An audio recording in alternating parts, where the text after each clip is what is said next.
Hello, everyone. Thank you for joining us during this pandemic and this virtual presentation about STEM options and understanding them. We have a dynamic panel here for you, and I'm so happy to have them here. I'm going to let them go ahead and take over and introduce themselves. Thank you. I think we're going alphabetical order, right? So my name is Sue Bynum, and I'm from Clarkson University. Hi, everyone. I'm Cheryl Tevlin. I'm with Drexel University in Philadelphia. Hi, everyone. Will from Illinois Institute of Technology in Chicago.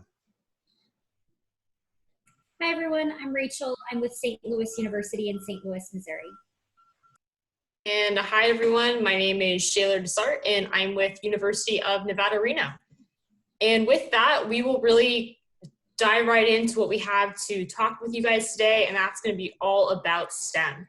So we're going to come right into STEM options explained, and Sue will really kind of lead us off today. You're going to advance the next slide, Sheila? Oh, perfect. And again, I'm Sue from Clarkson, and I'm kicking off the first couple of slides to really talk about what is STEM. So the acronym stands for Science, Technology, Engineering, and Mathematics. And we have a list of several topics we want to cover, and each one of our co-presenters will be covering one of those topics. So the first one is, why is STEM important? And we'll talk a little bit about that. And then we'll give a little bit more detail on how STEM is different in college than maybe what you've experienced in high school, and share a little bit of what you can expect as you get into a STEM career or STEM program at college. And then what does a STEM career look like? What kind of opportunities are there in STEM, and give you some ideas about how STEM education could be applied to a real career. And then how do you prepare for STEM in college? What are the things that we recommend students do to be well positioned to apply to a STEM program in a university? And what are the things their schools are looking for? And then where you can get more information about STEM careers and programs as well. And then at the very end, we're going to talk about each of our colleges, how to contact us, et cetera, and give you some ideas about some colleges that do have some fabulous STEM programs that we'll share with you. Next slide, Schaller. Thank you. So why is STEM important? So, STEM is exciting and beautiful on its own. It seems a little dramatic, but for many of us, and actually I had an engineering degree as well as an undergraduate, and I really loved the programs. And I thought you had a lot of innovation and influence on products and technology in the world. It actually requires a lot of creativity. It's different than maybe creating art or music, but in a lot of ways it is very, very creative as well on its own. And I loved science and technology because it is all about proof and truth and science. And it's very discrete. And for me, that was a lot of fun. And I really enjoyed that piece of it. And the fields are always changing. So things like biomedical engineer or, other new fields that are coming up now that we didn't have 20, 30 years ago. It's just, there's always opportunities and things are just always changing, which I think is a lot of fun. And lastly, I think starting in STEM just creates so many opportunities and opening so many doors. So as having a great technical background really provides you with opportunities in other fields as well, because you just always have a lot of credibility and respect in knowing that you've completed that STEM program.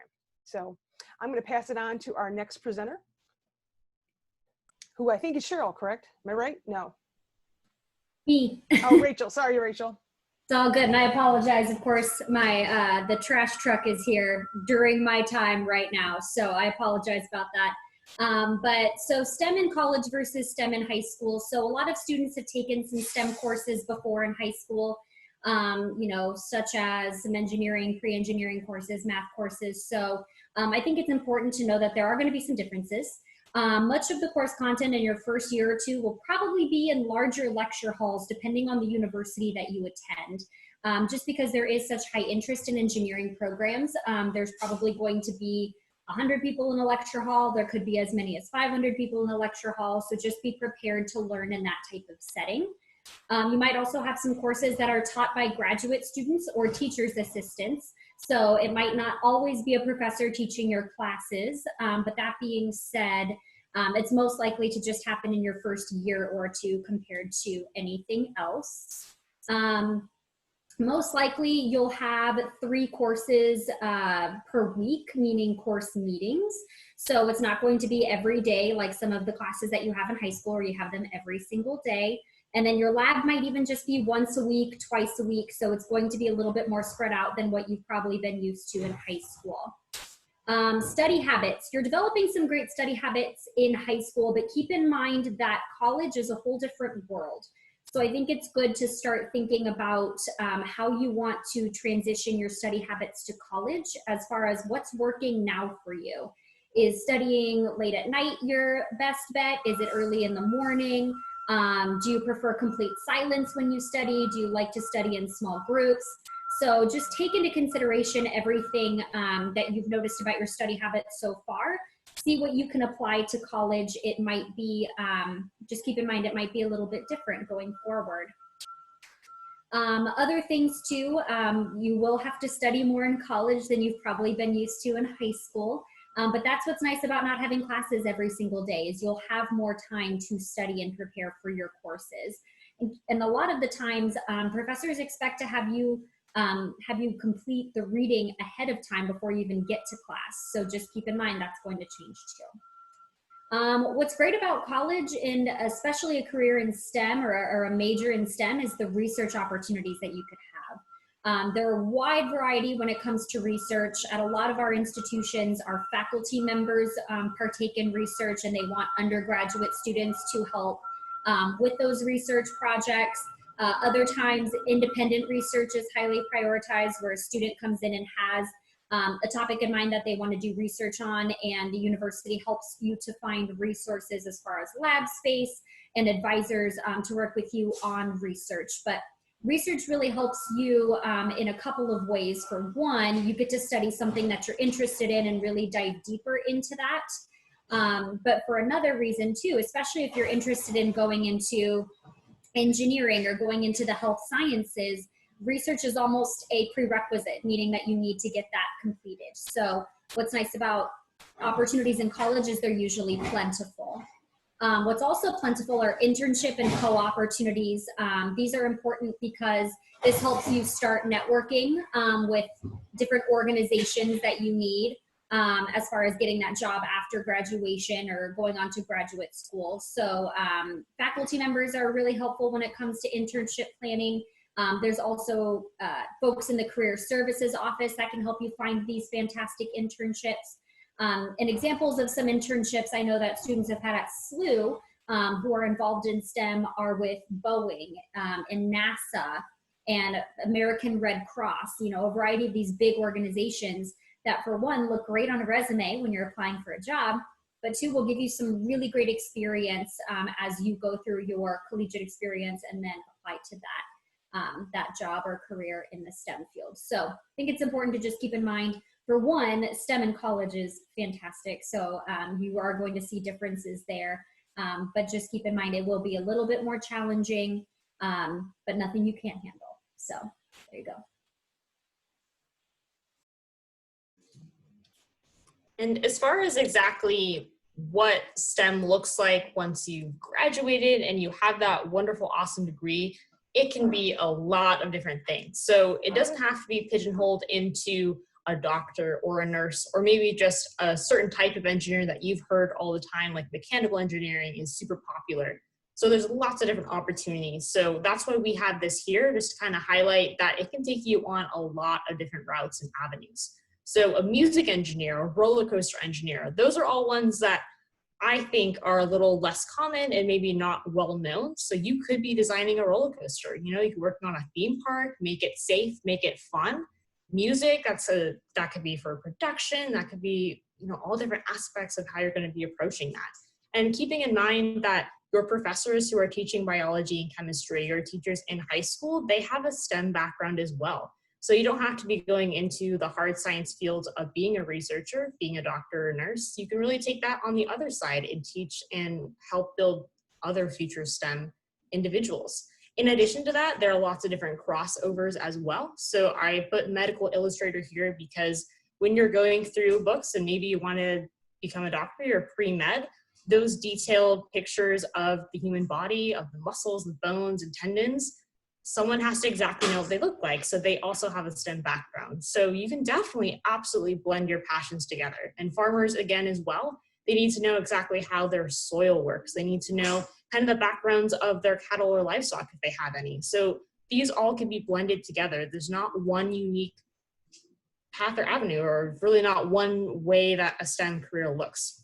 And that's why there's all different routes to take, where, as Rachel was saying, the careers that you have, or, you know, any co-ops that you have, internships, they really help build your career opportunities, but also get you to learn a little bit more about yourself and how STEM is going to look to you, because it's very unique and individual.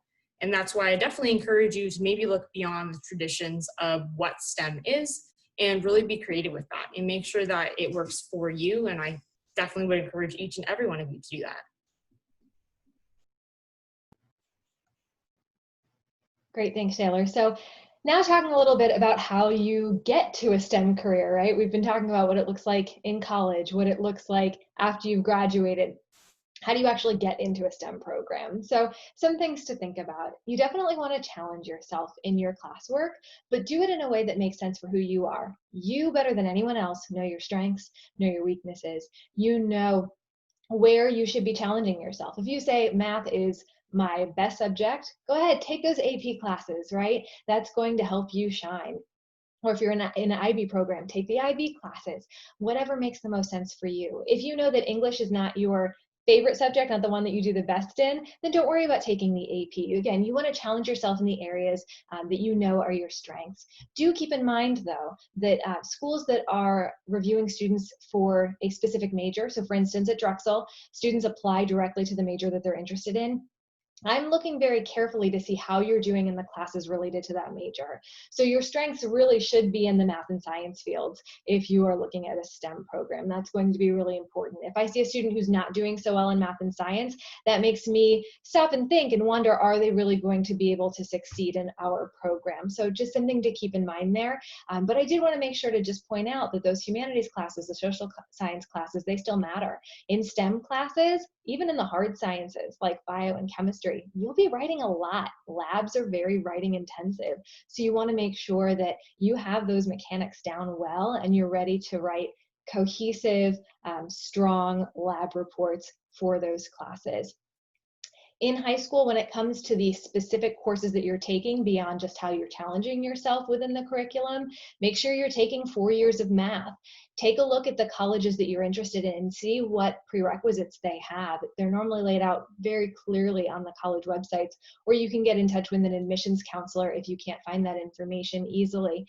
But most programs in STEM are going to want you to have through at least pre-calculus, if not calculus, and then typically at least 3 years of a lab science. And again, those hard sciences are the ones we're going to be looking at most closely. There are other science and STEM classes that can be helpful though, like computer science. If you think you want to go into the computing fields and you have access to a computer science class during high school, take it. It's a great way for you to get a good introduction, build your foundational skills, and then also for us to see how you're doing within that particular area. So just something to keep in mind. Outside of your classroom experiences, there are other ways you can really prepare well for applying to STEM programs in college. You can do extracurriculars related to STEM, like Science Olympiad. You could do Math Club. You can do science fairs. There are so many great options for things that you can participate in. Most colleges are not going to have that as a prerequisite, that you have to be involved in any particular extracurricular, but it's something, if it's something that you love, it's something that you're passionate about, and if you have access to any of those things, take advantage of it. It's a great way to make sure that you love math and science beyond the theory. You actually like it in practice too. And then make sure that you're talking to people who are in the STEM fields. If you have family members or friends who are engineers or scientists or design roller coasters, like Schaller mentioned, any number of things in the fields that you're interested in, talk to them. That really helps a lot, because then you have an understanding, again, beyond what you've learned in high school, which is great, but is a little more limited in scope. You'll get to see more of the in-depth information about what it's like to go into that field. And then if you have an interview for college and they ask you why you're interested in that major, you can say, I talked to my Uncle John who's in this field and he told me what it's like to be a data scientist. And we talked about his day-to-day and the projects he's doing, and I was just so excited. It really gives you the ability to talk about that industry, that field, with more of a, with more clarity, with more fluidity. It allows the interviewer to understand why you want to head in that direction, and that could be a big plus for you as you're going through the college application process.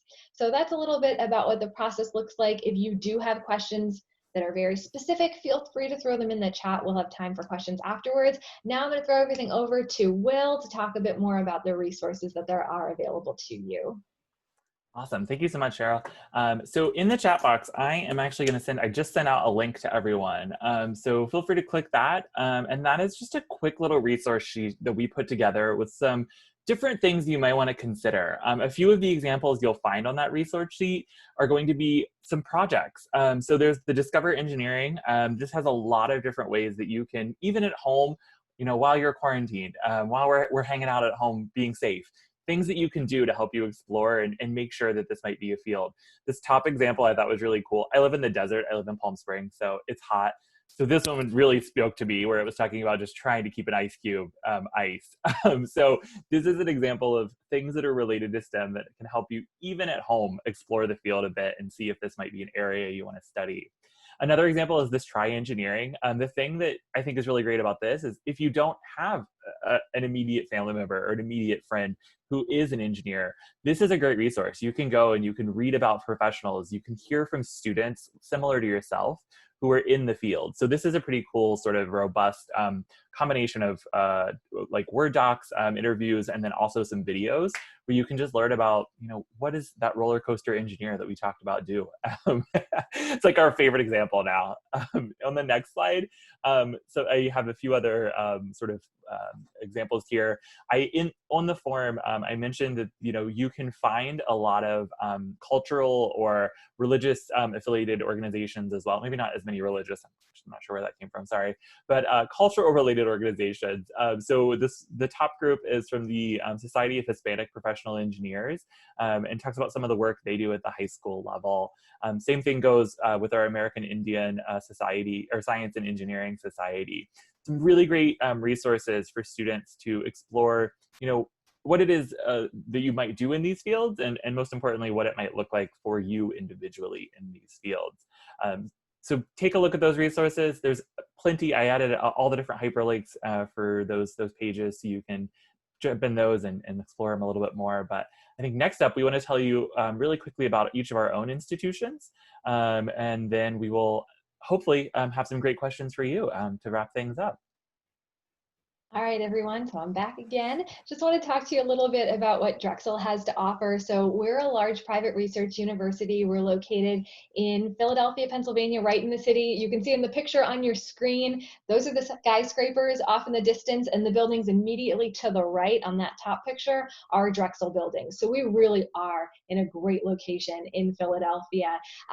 We offer over 80 majors across 15 colleges and schools. So a lot of very STEM-focused majors. We're well known for engineering, for computer science, for nursing, the health fields, medical fields, but then other areas too, like business and media arts and design. We're a little unusual in that we are a Tier 1 research university, but we actually have a culinary arts major. So whether you want to take a culinary arts class or you want to just go and eat the wonderful food that our culinary arts students are making, you have that available to you. But the thing that really sets us apart from a lot of other schools for all of our academic STEM and non-STEM programs is that we have a really strong focus on experiential education. So it's not just learning by listening to your professors and by reading a textbook, it's learning by doing as well. So there's a lot of hands-on project-based work. That all culminates in our co-op program. Co-op stands for Cooperative Education.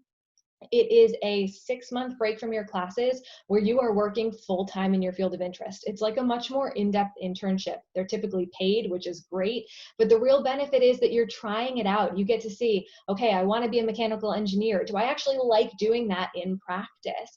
It lets you determine what direction you might want to go within your industry, and then you're building connections and a great resume as well. So it's a really amazing opportunity that lets students figure out what direction is correct for them, again, while earning some money and really building towards their future. Beyond that, when it comes to the fun parts of being on campus, more of the social life, we do have over 15,000 undergraduate students. So we're on the larger side for the private school, but we have about 350 clubs and organizations because of that. We have 18 Division I sports. We have 59 club and intramural options. We have performing arts and Greek life. We're very involved in community service throughout Philadelphia. And there's a 2-year residency requirement. So you have to live on campus for at least your first 2 years. So it really does help you to build a sense of community. But Drexel's a really fun place to be. Feel free to ask me questions afterwards. In just a moment, I'm going to drop our request information form in the chat box if you want to be added to our mailing list. Now I'm going to turn it on over to Sue. Hey, thank you very much, Cheryl. And Clarkson is very different than Drexel. We're actually in a very small town. You can see behind me a beautiful picture of our campus. We're actually in the town of Potsdam, New York, which is in northern New York. It's about 20 miles from the Canadian border, about an hour south of Ottawa, and about 2.5 hours north of Syracuse. And Clarkson is really a good option for California students that are interested in engineering, technology, business, and other career-focused programs. They're really looking for a smaller, more supportive personal environment. Clarkson only has a little over 3,000 undergraduates and a little under 1,000 graduate students, and we actually have 11-to-1 student-faculty ratio. And actually about half of our students are pursuing one of our 8 engineering majors. But in addition to that, we also have 12 engineering minors and concentrations. And we're finding now in the industry, a lot of students and a lot of industry are looking for a little more specialization. So we have things like biomedical engineering, aeronautical engineering, construction engineering, architectural engineering. So just, again, a little opportunity for students to really specialize in things that they're particularly interested in. It gives them a good heads up on career opportunities. One of our most popular programs is actually engineering and management. It's not really a dual major, but it's a combined program, and it's really credited as both an engineering as well as a business major. And it's very similar to a program that UC Berkeley has offered more recently, but we've been actually doing this since I was there in the late 70s, actually. So it's a very well-established program, and these graduates are actually very heavily recruited. We also offer a wide range of other programs in our School of Business and Arts and Science. And biology is actually one of our most popular majors, as many of those students do enroll in our pre-health professional tracks like pre-med, pre-occupational therapy, pre-physical therapy, and pre-physician assistant. And those last 3, occupational therapy, physical therapy, and physician assistant, are actually graduate programs that we offer on campus as well. And lastly, all of our majors require internship, co-op, or research projects. As Cheryl mentioned, we also really want our students to get that hands-on experience in the field of study. We certainly encourage students to talk to their faculty about research opportunities, even as freshmen. One of the things I've been doing as a local alumni here is I have been working with our alumni in the area to try to provide opportunities for students from California to have summer internships, for example, so that they can come home and see their families, et cetera. So we've been trying to build up more opportunities out here on the West Coast for Clarkson students as well. And one of our most popular programs I really wanted to mention, the STEM focused program, is our SPEED program. So a lot of people are aware of robotics programs, FIRST Robotics, but Clarkson actually offers different students. We also have an aeronautical program. We have building a bridge. We have construction projects. So these are all programs where you can work a project the whole year. You design, you build it, and then you actually go to competitions in the spring. And so it's just a great opportunity for students in an academic environment to have that hands-on experience. We have a huge facility that supports the development of those projects. So I really like it, and you can do a different one every year depending on what your interest is. So I think it's a great option for students that want to learn more about those technologies and those programs. Our acceptance rate is 66%. Average SAT is about 1240. But SAT and ACT are test optional this year, of course. And our graduation rate is 97%, and our starting salary was $60,000 in 2018. So I want to share that as well. So I think that's all I have, and I'm going to pass it on to who's next. It's me. Will. All right. I should have known that. All right. Thank you. All right. Hello again, everyone. Will at Illinois Tech. And as you can see from this photo, if you happen to recognize the city, we are located in Chicago. It's just a quick little trip on our public train system, which you can actually see in the photo, which is great. It'll take you right downtown in about 10 to 15 minutes. So if you like an urban environment, you want to be in a city, but you'd still like a few trees on campus, Illinois Tech could be a great spot for you. Just about 3,000 undergraduate students at our university, so it is a pretty small place. You're going to find close relationships with professors, but I think most importantly with the other students. It's a collaborative place. We encourage our students to think about the other folks in the classroom as real collaborators, not being super competitive in that environment. We have about 40 plus undergraduate majors, just over that number there, in about 5 different colleges. So engineering, computer science, architecture, all of those STEM programs that you think. But in addition, we do have an architecture program at Illinois Tech, and we have some interdisciplinary learning programs as well. So blending biology and psychology together, using data to help people make better health decisions. If you're interested in any of those more sort of interdisciplinary programs, we could be a great fit. In addition, we have pre-health programs for those of you who might be interested in the health fields. You could secure a spot into medical school as a high school senior, so that's something to think about. We are very focused on experiential learning. You're going to get your hands dirty at Illinois Tech. We want you to take the concepts that you're learning in the classrooms and then figure out, how do I personally apply that? We don't want you just to regurgitate that. We want to see what you as an individual do. Some big things to know about us: we have a completely free application. So applying to Illinois Tech is done via the Common App, and it's completely free. We are test optional as well for 2021 due to everything going on. We know not everyone's testing, and we're going to be test optional both for admission and for scholarships. When you apply to Illinois Tech, you are automatically considered for anywhere between $10,000 to $30,000 in scholarship support. If you have any questions, feel free to let us know in the chat box. But next up, I'm going to pass it off to Rachel, I believe. Yeah. Awesome. Thanks, Will. All right, so I'm with St. Louis University. We are a mid-sized institution. We are private Catholic Jesuit. We have about 8,000 undergraduate students, so I would call us kind of small to mid-size is probably the best way to describe it. But the average class size is about 26 students, student to faculty ratio 9:1. So I think the big thing to hit home here is our students have accessibility to faculty. And at SLU, actually, you'll never be taught by a graduate assistant or teacher's assistant. You'll always be taught by a faculty member, even in your labs for the STEM labs. So that's something that we really prioritize at SLU. Every single one of our majors is direct admit, meaning that if you want nursing and you apply to nursing and you get in. You're not pre-nursing. You don't have to reapply. And that goes for every single one of the majors that we offer. We're also big on applied learning initiatives. Some of the majors that we have, including our flight science program, our professional pilot program, we do have some fantastic flight simulators. We have an artificial intelligence lab for folks who are interested in going into AI, a subsonic and supersonic wind tunnel for our aerospace engineering students. And then for students who are going into speech-language pathology or studying communication sciences and disorders, we actually have a speech-language hearing clinic right on our campus, and it serves the greater community as well. We are very much I would call us a mixture of liberal arts with the STEM field being very heavily involved at SLU. And to cater to that, we are opening up a brand new building. It's called our Interdisciplinary Science and Engineering Building. It's opening up this fall. Actually, next month is the projected open date. But it's going to be a brand new building on campus. It's going to have tons more lab space. And especially for students who want to get involved in independent research, this is going to be a perfect space for them, but also more accessibility to faculty members, because some of their offices are going to be moving to this building too. So some of the majors that we see as far as most popular among our students interested in STEM are Parks College of Engineering, Aviation, and Technology is of course a hotspot. Again, I mentioned we have a flight school, professional pilot. We also have aviation management if you're not wanting to become a pilot but wanting to be in aviation.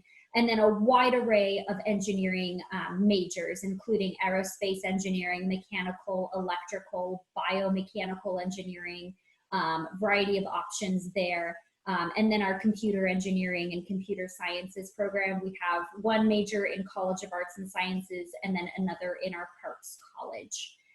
The Doisy College of Health Sciences has a number of majors as well. We have a 6-year doctorate in PT program, a 5-year master in occupational therapy, 5-year masters of athletic training as well. And it's home to some of our most popular majors, including investigative and medical sciences, magnetic resonance imaging, as well as a variety of other health science specific majors. And then of course we do have a 4-year direct admit nursing school too for students interested in nursing. What's nice about every single one of our majors is it is built into every major's program to be able to study abroad. So even in the engineering field, nursing field, you absolutely can study abroad at SLU. We actually have our own campus in Madrid, Spain, called SLU Madrid. That is our #1 study abroad location, and all of your scholarships transfer over to study abroad for a semester at SLU Madrid. So it's a nice benefit having that. We do have a few professional schools on our campus, most notably our School of Medicine. We do have a fantastic medical school, as well as a program that's similar to a BSMD program, and then a law school as well. What's really interesting, especially with the global pandemic going on, is we are actually one of 9 federally funded vaccine treatment evaluation units.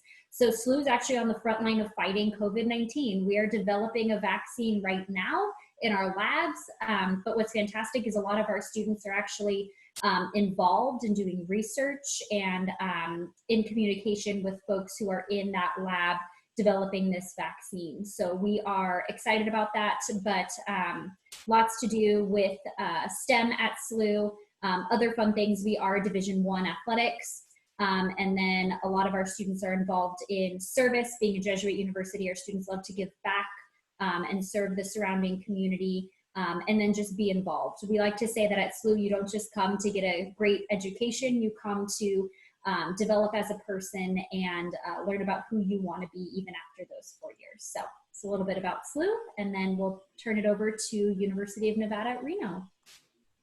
All right, and so University of Nevada, Reno, if you don't know where we are, name-wise, we're in Reno, Nevada. That is northern Nevada, so we're about 2 hours east of Sacramento, so pretty close to you guys as well, not that far from the Bay, just about 4 hours, so an extra 2 hours there. And we are situated in really the heart of the Sierra Nevadas, so it's a wonderful location for outdoor opportunities. We're 45 minutes from Lake Tahoe. We're really close to, of course, Mount Rose, lots of other different ski resorts, snowboarding if you're into the one version versus the 2 skis. I'm more of a snowboarder myself.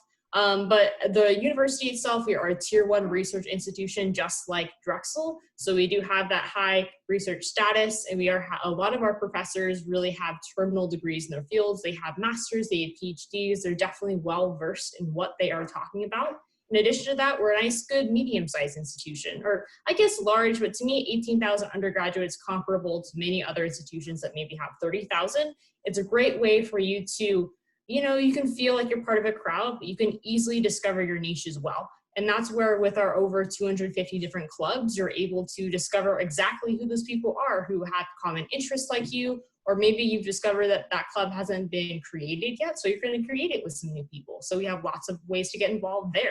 We have a lot of different programs as well. And of course, STEM driven, we have engineering, we have 9 different engineering programs. And keeping in mind that none of our majors, and this is including engineering, this is including if you want to study biology or chemistry, are impacted. And that just means that when you apply to the university, you're automatically accepted into your major of choice. And you can choose to change it at any point. You can also come in undeclared.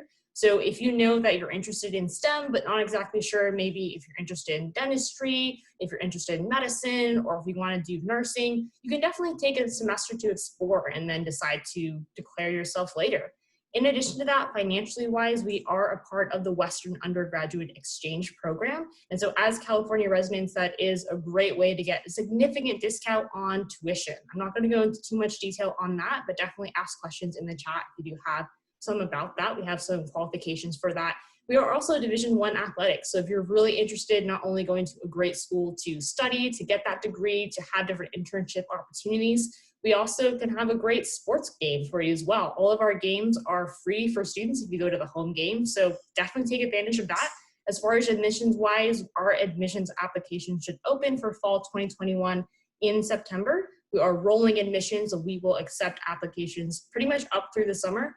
And we are also going to be doing test optional as well. So we're really excited about that. And as everyone has been saying, please ask questions in the chat. That's really why we've reserved the rest of this time for questions. We want to make sure that you can ask any one of us specific questions about our institutions, ask anything about STEM. And so we are really more than happy to start answering your questions and just going at them. So just real quick, before we start asking questions, I'm going to stop the recording so that students can feel free to